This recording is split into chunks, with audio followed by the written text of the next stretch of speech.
అందరికీ education loan కావాలి, కానీ ఎలా అప్రోచ్ అవ్వాలో తెలీదు. So Yes. ఎట్లా టేక్ కేర్ చేస్తారు మీరు వీసోర్స్ కి వస్తే?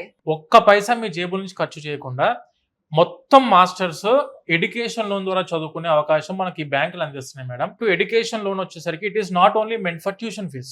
ఎడ్యుకేషన్ లోన్ వచ్చేసరికి మనకు ట్యూషన్ ఫీజ్ కి, ఫుడ్ అండ్ అకామిడేషన్ ఎక్స్పెన్సెస్ కి, ట్రావెలింగ్ ఎక్స్పెన్సెస్ కి, వీసా ఖర్చులకు, insurance and student books, stationery, laptop ఏమైనా కొనుక్కుందామన్నా ప్రతిదీ ఎడ్యుకేషన్ లోన్ లో కవర్ అవుద్ది మేడం స్టూడెంట్స్ కి. ఓకే. అది కూడా very low rate of interest తోటి జస్ట్ ఫర్ 8.5% నుంచి స్టార్ట్ అవుతూ depending on their CIBIL score ని బట్టి మనకు ఇంట్రెస్ట్ రేట్ అనేది మారుతా ఉంటది. And when coming to education loan ఉంటే మీరు అక్కడికి వెళ్ళి పార్ట్ టైమ్స్ మీద హై కాన్సన్ట్రేషన్ పెట్టి చదువుని ఇబ్బందుల్లో పెట్టుకోవాల్సిన అవసరం లేకుండా ఫైనాన్షియల్ బర్డెన్ ని కూడా ఓవర్కమ్ చేసుకునే అవకాశం మనకు ఎడ్యుకేషన్ లోన్ ద్వారా అందుబాటులో ఉంది.